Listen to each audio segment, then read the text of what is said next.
ಎಲ್ಲರಿಗೂ ನಮಸ್ಕಾರ. ಕೆ.ವಿ. ಅಯ್ಯರ್ ಅವರ ಶಾಂತಲ ಕಾದಂಬರಿಯನ್ನು ಮುಂದುವರಿಸೋಣ. ಇವತ್ತಿಂದು ಕೊನೆಯ ಭಾಗ.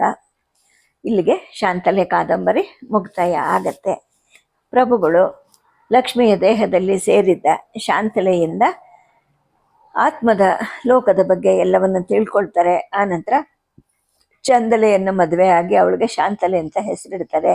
ದಿನ ಕಳೀತಾ ಆ ಚಂದಲೆಗೆ ಅಂದರೆ ಶಾಂತಲೆಗೆ ಮತ್ತೊಬ್ಬ ಶಾಂತಲೆ ಹುಟ್ಟುತ್ತಾಳೆ. ಅವಳಿಗೆ ಚಿಕ್ಕ ಶಾಂತಲೆ ಅಂತ ಕೂಡ ಕರೀತಾರೆ. ಪ್ರಭುಗಳು ಹೀಗೆ ಬಹಳ ದಿನಗಳು ರಾಜಧಾನಿಯಲ್ಲಿ ಕೂತಾಗ ಹಾನಗಲ್ಲಿನ ಕದಂಬರ ಮಲ್ಲಿಕಾರ್ಜುನ ಹಿಂದಿನ ಯುದ್ಧದಲ್ಲಿ ಶರಣಾಗತನಾಗಿ ಸಾಮಂತನವನ್ನು ಒಪ್ಪಿಕೊಂಡವನು ಈಗ 3ನೇ ಸಲ ಸ್ವತಂತ್ರ ಆಗೋಕೆ ಹವಣಿಸ್ತಾ ಇರ್ತಾನೆ. ಗೋವೆಯ ಕದಂಬರ ಜಯಕೇಶಿ ಈಗ ಚಾಲುಕ್ಯರ 6ನೇ ವಿಕ್ರಮಾದಿತ್ಯನ ಅಳಿಯ ಆಗಿರ್ತಾನೆ. ಅವನು ಚಾಲುಕ್ಯರ ಸಕಲ ಸೈನ್ಯ ಸಹಾಯವನ್ನ ಮಲ್ಲಿಕಾರ್ಜುನನಿಗೆ ಅಗತ್ಯ ಬಿದ್ದಾಗ ಕೊಡಿಸಿಕೊಡ್ತೀನಿ ಅಂತ ಮಾತು ಕೊಟ್ಟಿರ್ತಾನೆ. ಈ ಧೈರ್ಯದಿಂದ ಮಲ್ಲಿಕಾರ್ಜುನನಿಗೆ ಸ್ವತಂತ್ರವನ್ನ ಗಳಿಸ್ಕೋಬೇಕು ಅನ್ನೋ ಆಸೆ ಹುಟ್ಟುತ್ತೆ. ಆಗ ಚಾಲುಕ್ಯರ 6ನೇ ವಿಕ್ರಮಾದಿತ್ಯನ ಕಾಲನೂ ಹೋಗಿ 3ನೇ ಸೋಮೇಶ್ವರನ ಕಾಲ ಆಗಿರುತ್ತೆ. 2ನೆಯ ಜಗದೇಕ ಮಲ್ಲ ಅನ್ನೋನು ಚಾಲುಕ್ಯರ ಭೂಪತಿ ಆಗಿರ್ತಾನೆ.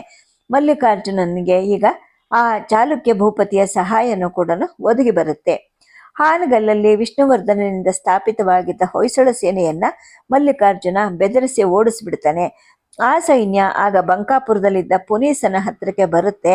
ಹಾನಗಲ್ಲಲ್ಲಿ ಆದ ಮತ್ತು ಆಗ್ತಾ ಇರೋ ಸಂಗತಿಗಳನ್ನೆಲ್ಲ ಅರಿಕೆ ಮಾಡುತ್ತೆ. ಅಷ್ಟರಲ್ಲಿ ಮಲ್ಲಿಕಾರ್ಜುನನ ಸೇನೆ ಬಂಕಾಪುರದ ಗಡಿಯಲ್ಲಿ ಕಾಣಿಸ್ಕೊಳ್ತು ಅನ್ನೋ ವರದಿ ಪುನೀಸನಿಗೆ ತಲುಪುತ್ತೆ. ಆ ಸುದ್ದಿಯನ್ನ ಪುನೀಸ ತತ್ಕ್ಷಣವೇ ದ್ವಾರವತಿಯಲ್ಲಿದ್ದ ಪ್ರಭುಗಳಿಗೆ ಅವಸರದ ಸಮಾಚಾರ ಅಂತ ಹೇಳಿ ಕಳಿಸ್ಕೊಡ್ತಾನೆ. ತಕ್ಷಣವೇ ಬೊಪ್ಪಣ್ಣನ ಜೊತೆಗೆ 5,000 ಬಲವನ್ನ ಸಹಾಯಕ್ಕೆ ಕಳಿಸ್ಬೇಕು ಅಂತ ಕೂಡ ಅವನು ಬೇಡ್ಕೊಂಡಿರ್ತಾನೆ. ಓಲೆ ಅಂದ್ರೆ ಅವಸರದ ಓಲೆ ಬಂದ ತಕ್ಷಣ ಪ್ರಭುಗಳು 5,000 ಸುಶಿಕ್ಷಿತ ಸೈನ್ಯವನ್ನ ಬೊಪ್ಪಣ್ಣನ ಜೊತೆಗೆ ಪುನೀಸನ ಸಹಾಯಕ್ಕೆ ಅಂತ ಕಳಿಸ್ತಾರೆ. ಜೊತೆಗೇನೆ ದೊಡ್ಡ ಪಡೆಯೊಡನೆ ತಾವು ಬರ್ತೀವಿ ಅಂತೇಳಿ ಹೇಳಿ ಕಳಿಸ್ತಾರೆ. ಆ ಸಮಯದಲ್ಲಿ ಅವರು ಅಳಿದು ಹೋಗಿದ್ದ ಕುವರನನ್ನ ಬಹಳವಾಗಿ ನೆನೆಸ್ಕೊಳ್ತಾರೆ. ನೀನೊಬ್ಬ ಇದ್ದಿದ್ರೆ ಈ ಚಾಲುಕ್ಯರ ಬೇರನ್ನ ಅಗದು ಬಿಸಾಡಬಹುದಾಗಿತ್ತು, ನಿನ್ನನ್ನು ಕಳ್ಕೊಂಡನಲ್ಲ ಅಂತ ಕೊರಗ್ತಾರೆ. ಪ್ರಭುಗಳ ಜೊತೆಗೆ 15,000 ಸೈನ್ಯ, 2,000 ಕುದುರೆ, 100 ಆನೆಗಳು ಹೊರಡಬೇಕು ಅಂತ ನಿಶ್ಚಯ ಆಗತ್ತೆ. ಇದಕ್ಕಾಗಿ ಸಕಲ ಸಿದ್ಧತೆಗಳು ಭರದಿಂದ ಸಾಗತ್ವೆ. ಚಾಲುಕ್ಯರ ಜೊತೆಗೆ ಇದು ಕೊನೆ ಯುದ್ಧ ಅಂತ ಪ್ರಭುಗಳು ನಿಶ್ಚಯ ಮಾಡ್ಕೊಂಡ್ಬಿಟ್ಟಿರ್ತಾರೆ. ಗಡಿ ಸೀಮೆಯಲ್ಲಿ ಇದ್ದಂತಹ ಅನೇಕ ಯುದ್ಧದಲ್ಲಿ ಪಳಗಿದ್ದ ಸೈನಿಕರನ್ನು ಒಟ್ಟುಗೂಡಿಸ್ಕೊಳ್ತಾರೆ. ಈ ಸೈನ್ಯದ ಜೊತೆಗೇನೆ ಸುಮಾರು 2,000 ರಾವತರು, ರಥಿಕರು ಕೂಡ ಸಿದ್ಧವಾಗ್ತಾರೆ. ಶಸ್ತ್ರಾಸ್ತ್ರ ಶೇಖರಣೆಗೆ ಮತ್ತು ಆಹಾರ ಪದಾರ್ಥಗಳ ಶೇಖರಣೆಗೆ ಅಂತ 2 ತಿಂಗಳು ಸಮಯ ಹಿಡಿಯುತ್ತೆ. ಸಮುದ್ರದ ಹಾಗಿದ್ದ ಈ ಅಪಾರ ಸೈನ್ಯ ಸುಮುಹೂರ್ತದಲ್ಲಿ ದ್ವಾರವತಿಯಿಂದ ಹೊರಡುತ್ತೆ. ಹಿಂದಿನ ಯುದ್ಧಗಳಲ್ಲಿ ಪಾಲ್ಗೊಂಡಿದ್ದ ಒಂದು ಮಹಾದಂತಿ ಸೇನಾಗ್ರದಲ್ಲಿ ಸರ್ವಾಲಂಕಾರಗಳಿಂದ ಭೂಷಿತವಾಗಿ ಪ್ರಭುಗಳಿಗೆ ವಾಹನವಾಗಿ ಬಂದು ನಿಂತುಕೊಳ್ಳುತ್ತೆ. ಸಾಲಿಗೆ 3 ಹಾಗೆ 100 ಆನೆಗಳು, 2,000 ಅಶ್ವಾರೋಹಿ ರಥಾರೋಹಿಗಳು, 15,000 ಪದಾತಿಗಳು, ಆ ಮಹಾಸೈನ್ಯಕ್ಕೆ ಬೇಕಾಗುವ ಸಕಲ ಸಾಮಗ್ರಿಗಳು, ಆಹಾರ ಪದಾರ್ಥಗಳು, ಸೇವಕರು, ವೈದ್ಯವರ್ಗ ಎಲ್ಲವೂ ಸಾಗುತ್ತೆ. 4 ಜನ ಸೇನಾಪತಿಗಳು ಪ್ರಭುಗಳ 2 ಕಡೆಯಲ್ಲಿ ಅಂಗರಕ್ಷಕರಾಗಿ ಹೊರಡುತ್ತಾರೆ. ಇವ್ರ ಜೊತೆಗೆ ಗರುಡ ಬಾಗಿಪ್ಪಯ್ಯ ಮತ್ತು ಗರುಡ ಬೋಗಿ ಕೂಡ ಇರ್ತಾರೆ. ಪ್ರಭುಗಳು ಪ್ರಾತಃ ಕಾಲ ವಾಸಂತಿಕಾ ದೇವಿಯನ್ನ ಪೂಜೆ ಮಾಡ್ತಾರೆ. ವಿಜಯನಾರಾಯಣನನ್ನ ಪೂಜೆ ಮಾಡ್ತಾರೆ. ದಿವ್ಯಾಯುಧಗಳಿಂದ ಭೂಷಿತರಾಗಿ ಅರಮನೆಯಿಂದ ಹೊರಡೋಕೆ ಮುಂಚೆ ತಮ್ಮ ರಾಣಿಯರನ್ನ ಕಾಣಕ್ಕೆ ಅಂತ ಹೋಗ್ತಾರೆ. ಮಹಾರಾಣಿ ಮತ್ತು ಶಾಂತಲೆ ಇತರ ರಾಣಿಯರು ಕೂಡ ಪ್ರಭುಗಳಿಗೆ ಜಯವನ್ನ ಕೋರಿ ವಿಜಯಮಾಲೆಯನ್ನ ಹಾಕ್ತಾರೆ. ಪ್ರಭುಗಳು ಲಕ್ಷ್ಮಿಯನ್ನ ಏಕಾಂತದಲ್ಲಿ ಕಾಣ್ತಾರೆ. ನಮ್ಮ ಮೇಲೆ ವಿಜಯನಾರಾಯಣನ ಕೃಪೆ ಇದೆ, ನೀನು ಅಧೀರಳಾಗಬೇಡ, ನಿನ್ನ ನರಸಿಂಹನ ಪೂಜೆ ದಿನಕ್ರಮದ ಹಾಗೆ ನಡೀಲಿ, ನಿನ್ನ ಆರೋಗ್ಯವನ್ನ ಚೆನ್ನಾಗಿ ನೋಡ್ಕೋ, ನಿನ್ನ ಮನಸ್ಸು ಶಾಂತಿ ಇದ್ದಿದ್ದರೆ ನಾವು ವಿಜಯೋತ್ಸಾಹಿಗಳಾಗಿರುತ್ತೇವೆ, ಬೇಗನೆ ವಿಜಯವನ್ನ ಗಳಿಸ್ಕೊಂಡು ಬರ್ತೀವಿ. 8-10 ದಿನಕ್ಕೊಮ್ಮೆ ನಿನ್ನ ಆರೋಗ್ಯವನ್ನ ನಮಗೆ ಬರೆದು ತಿಳಿಸ್ತಾ ಇರು, ನಾವು ಹಾಗೆ ಮಾಡ್ತೀವಿ, ಇನ್ನು ನಮ್ಮನ್ನು ಸಮಾನದಿಂದ ಕಳಿಸ್ಕೊಡು ಅಂತ ಕೂಡ ಹೇಳ್ತಾರೆ. ಲಕ್ಷ್ಮೀ ದೇವಿ ಹಾಗೆ ಮಾಡ್ತೀನಿ ಅಂತ ಹೇಳ್ಬಿಟ್ಟು ಮಾತು ಕೊಡ್ತಾಳೆ. ಆ ನಂತರ ಹೇಳ್ತಾಳೆ, ದೇವ, ಲಕ್ಷ್ಮಿ ಋತುಸ್ನಾನ ಮಾಡಿ 2 ತಿಂಗಳಾಗಿವೆ, ಗರ್ಭ ತಾಯಿಯ ಶರೀರದಲ್ಲಿ ವೃದ್ಧಿ ಹೊಂದುತ್ತಾ ಇದೆ ಅಂತ ಪ್ರಭುಗಳಿಗೆ ಆನಂದ ಭರಿಸಲಷ್ಟಾಗತ್ತೆ. ಸಂತೋಷದಿಂದ ದೇವಿಯನ್ನ ಅಲಂಗಿಸ್ಕೊಳ್ತಾರೆ. ಲಕ್ಷ್ಮಿ ತನ್ನ ಆರೋಗ್ಯವನ್ನ ಚೆನ್ನಾಗಿ ಕಾಪಾಡ್ಕೊಳ್ಬೇಕು, ದೇವಿ ನೀನು ನಮಗೆ ಈ ಉತ್ಸಾಹದ ಸಮಯದಲ್ಲಿ ಮಹದಾನಂದದ ಸುದ್ದಿಯನ್ನು ಕೊಟ್ಟಿದೀಯಾ. ನೀನು ನಮ್ಮ ಜೊತೆ ಇರೋಷ್ಟು ಕಾಲವು ನಾವು ಇರ್ತೀವಿ. ನಿನ್ನ ಆಯುಷ್ ಪರಿಮಿತಿ ಪೂರ್ತಿಯಾದ ದಿನ ನನ್ನದು ಮುಗಿದು ಹೋಗುತ್ತೆ.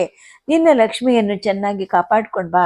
ನಮ್ಮ ಕುವರನೇ ಹುಟ್ಟುತ್ತಾನೆ ಅನ್ನೋ ಭರವಸೆ ನನಗಾಗಿದೆ ಅಂತ ಹೇಳಿಬಿಟ್ಟು ಆನಂದ ಹೃದಯದವರಾಗಿ ಆ ನಂತರ ಮಗುವಿನ ಜೊತೆಗೆ ಅಲ್ಲಿಗೆ ಬಂದ ಶಾಂತಲೆಯನ್ನ ಅರ್ಥಾತ್ ಚಂದಲೆಯನ್ನ ಹತ್ರ ಕೂಡಿಸ್ಕೊಂಡು ಚಿಕ್ಕ ಶಾಂತಲೆಯನ್ನು ಕೈಗಳಲ್ಲಿ ಎತ್ತಿಕೊಂಡು ಮಮತೆ ತೀರುವಷ್ಟು ಮುದ್ದಿಟ್ಟು ಅನಂತರ ಆನೆಯನ್ನು ಹತ್ತಿ ವಿಜಯನಾರಾಯಣನ ಸ್ಮರಣೆ ಮಾಡಿಕೊಂಡು ವಿಜಯಾಕಾಂಕ್ಷಿಗಳಾಗಿ ಹೊರಡ್ತಾರೆ.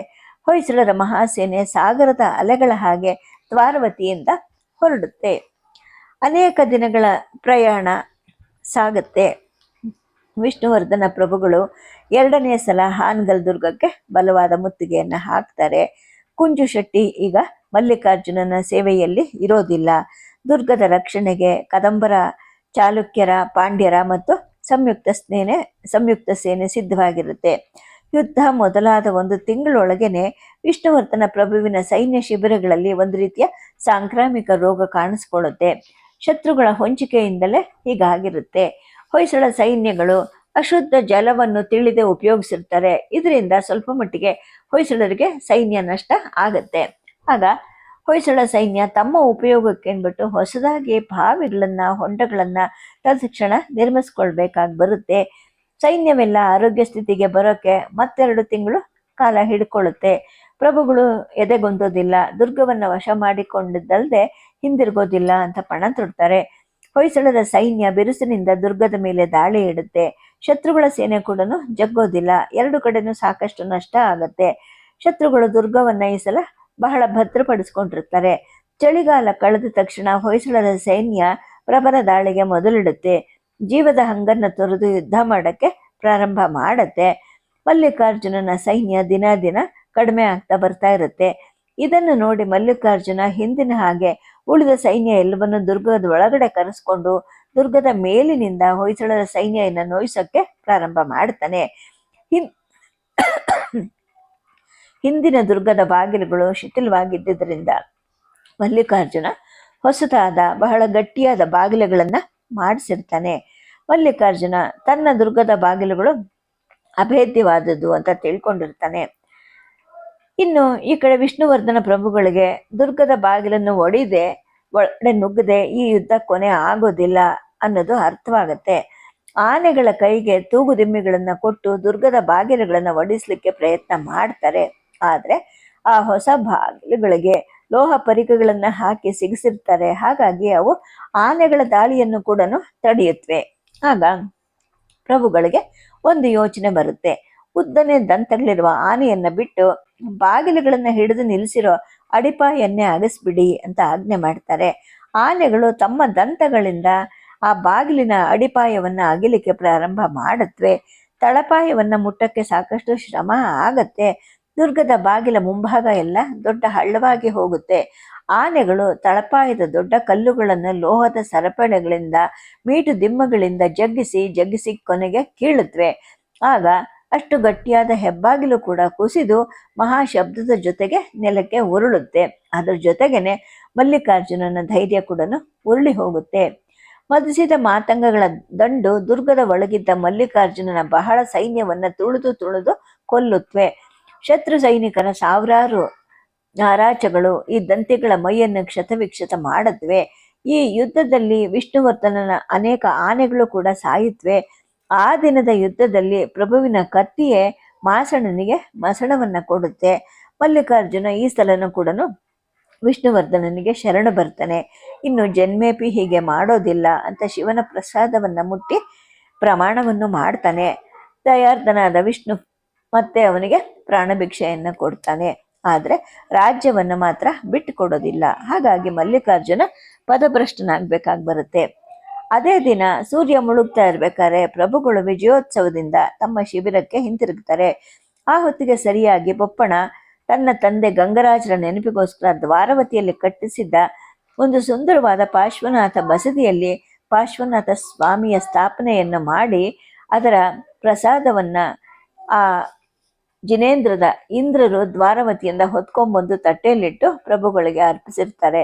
ಆ ಹೊತ್ತಲ್ಲೇನೆ ಮಹಾರಾಣಿ ಲಕ್ಷ್ಮೀದೇವಿಯವರಿಗೆ ಸುಖಪ್ರಸವ ಆಗಿದೆ, ಸುಪುತ್ರ ಹುಟ್ಟಿದ್ದಾನೆ, ತಾಯಿ ಮತ್ತು ಮಾತ್ರೆ ಸುಖದಿಂದ ಇದ್ದಾರೆ ಅನ್ನೋ ಸುದ್ದಿಯನ್ನ ದ್ವಾರವತಿಯಿಂದ ಹೊತ್ಕೊಂಡ್ಬಂದ ಬ್ರಾಹ್ಮಣರು ಹೇಳ್ತಾರೆ. ಪ್ರಭುಗಳ ಆನಂದಕ್ಕೆ ಮೇರೆನೆ ಇಲ್ದಾಗತ್ತೆ. ಇಂದ್ರರು ತಂದಿತ್ತಂತಹ ಪಾರ್ಶ್ವನಾಥ ಸ್ವಾಮಿಯ ಶೇಷೆಯನ್ನ ಭಕ್ತಿಯ ಆನಂದಗಳಿಂದ ಸ್ವೀಕರಿಸ್ತಾರೆ, ಕಣ್ಣುಗಳಿಗೆ ಒತ್ಕೊಂತಾರೆ. ಪಾರ್ಶ್ವನಾಥ ಸ್ವಾಮಿಯನ್ನು ಅಂದಿನಿಂದ ವಿಜಯಕ್ಕೋಸ್ಕರ ವಿಜಯ ಪಾರ್ಶ್ವನಾಥ ಅಂತ ಕರೀತಾರೆ. ಆ ಹೆಸರಿಂದಲೇ ಆ ಬಸದಿಗೆ ಅರಮನೆಯಿಂದ ಭೂರಿ ದತ್ತೆಗಳನ್ನು ಕೊಡ್ತಾರೆ. ದಿವಂಗತ ಗಂಗರಾಜರ ಆತ್ಮವನ್ನ ತೃಪ್ತಿಗೊಳಿಸ್ತಾರೆ. ಹುಟ್ಟಿರೋ ಮಗನನ್ನ ನೋಡೋ ಆಸೆಯಿಂದ ಅದೇ ರಾತ್ರಿನೇ ಅವರು ತಮ್ಮ ಪರಿವಾರದ ಜೊತೆಗೆ ದ್ವಾರವತಿ ಕಡೆಗೆ ಪ್ರಯಾಣ ಬೆಳೆಸ್ತಾರೆ. ಈ ಕಡೆ ಬೆಳಗಾಗುತ್ತೆ. ಪ್ರಭುಗಳು ಹೆಚ್ಚಿನ ವೈಭವ ಉತ್ಸಾಹಗಳಿಂದ ರಾಜಧಾನಿಯನ್ನು ಪ್ರವೇಶ ಮಾಡ್ತಾರೆ. ಪುರಜನರು ತಮ್ಮ ಪ್ರಭುಗಳ ಮೇಲೆ ಹೆಜ್ಜೆ ಹೆಜ್ಜೆಗೂ ಹೂಮಳೆಗರೀತಾರೆ, ಜಯವನ್ನ ಘೋಷಣೆ ಮಾಡ್ತಾರೆ. ವಿಜಯಶಾಲಿಯಾಗಿ ಪುತ್ರೋತ್ಸವದಿಂದ ಸಂತೋಷ ಭರಿತರಾದ ಪ್ರಭುಗಳನ್ನ ಕಂಡು ರಾಜಧಾನಿಯ ಜನರೆಲ್ಲರಿಗೂ ಕೂಡ ಆನಂದ ಉಂಟಾಗುತ್ತೆ. ವಿಷ್ಣು ಪ್ರಭು ಅರಮನೆಯನ್ನ ಸೇರ್ತಾನೆ. ಲಕ್ಷ್ಮೀ ದೇವಿಯರನ್ನ ಕಂಡು ಉಕ್ಕಿದ ಅಕ್ಕರೆಯಿಂದ ಮಾತನಾಡಿಸಿ ಸುಂದರನಾಗಿ ಚಂದ್ರನಂತೆ ಮನಮೋಹಕನಾದ ಮಗನನ್ನ ತಮ್ಮ ಕೈಯಲ್ಲಿ ಎತ್ತುಕೊಂಡು ಮುದ್ದಾಡ್ತಾರೆ, ಆನಂದ ಪಡ್ತಾರೆ. ಆ ಮಗುಗೆ ವಿಜಯ ನರಸಿಂಹ ಅಂತ ಆ ಕ್ಷಣವೇ ಹೆಸರಿಡ್ತಾರೆ. ಯುವರಾಜ ಪಟ್ಟವನ್ನ ಆ ಮಗುವಿನ ನೆತ್ತಿಗೆ ಆಗ್ಲೇ ಕಟ್ತಾರೆ. ಗುರುಪೀಠದವರನ್ನ, ವಿದ್ವಾಂಸರನ್ನ, ವೇದಾಧ್ಯಯನ ಸಂಪನ್ನರಾದ ಬ್ರಾಹ್ಮಣರನ್ನ ಕರೆಸ್ಕೊಂಡು ಮಗುವಿಗೆ ಆಶೀರ್ವಾದಗಳನ್ನು ಕೂಡ ಮಾಡಿಸ್ತಾರೆ. ದೇಶದಾದ್ಯಂತ ಸಕಲ ಮತದ ದೇವಸ್ಥಾನಗಳಲ್ಲಿ ವಿಶೇಷ ಪೂಜೆ, ಉತ್ಸವಗಳು, ಅನ್ನದಾನ, ವಸ್ತ್ರದಾನಗಳು ನಡೆಯುತ್ತೆ. ಮಗು ಜನಿಸಿದ ತಕ್ಷಣ ಬ್ರಾಹ್ಮಣರು ಆಶೀರ್ವಾದ ಮಾಡ್ತಾರೆ. ತಾತ್ಕಾಲಿಕ ಗ್ರಹ ಸಂಪತ್ತಿಯನ್ನ ಅರಿತು ಈತನೇ ಮುಂದೆ ಹೊಯ್ಸಳರ ಪ್ರಭು ಆಗ್ತಾನೆ ಅಂತ ಕೂಡ ಭವಿಷ್ಯವನ್ನ ಹೇಳ್ತಾರೆ. ಹೊಯ್ಸಳರ ವಂಶೋದ್ಧಾರ ಆಗತ್ತೆ.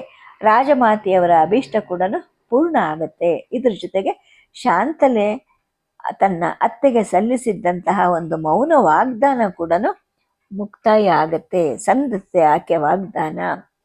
ಇಲ್ಲಿಗೆ ಕೆ.ವಿ. ಅಯ್ಯರವರ ಶಾಂತಲ ಕಾದಂಬರಿ ಮುಕ್ತಾಯ ಆಗತ್ತೆ. ಈ ಕಥೆಯನ್ನು ಓದಿದ ಮೇಲೆ ಎಲ್ಲರಿಗೂ ಬಹುಶಃ ಬೇಲೂರು ಹಳೇಬೀಡು ನೋಡಬೇಕು ಅಂತ ಅನ್ನಿಸ್ಬಹುದು ಅಂತ ಅಂದ್ಕೊಂಡಿದ್ದೀನಿ. ಹೋಗಿ ನೋಡ್ಕೊಂಡು ಬನ್ನಿ. ನೋಡಿದ್ದವರು ಮತ್ತು ಒಮ್ಮೆ ನೋಡಿ ಈ ಕಥೆಯನ್ನು ನೆನೆಸ್ಕೊಳ್ಳಿ. ಕತೆ ಹೇಗಿತ್ತು ಅಂತ ನಿಮ್ಮ ಅಭಿಪ್ರಾಯಗಳನ್ನು ತಿಳಿಸಿ. ಮತ್ತೆ ಇನ್ನೊಂದು ಕತೆ ಜೊತೆಗೆ ಬರುವ ಎಲ್ಲರಿಗೂ ನಮಸ್ಕಾರಗಳು.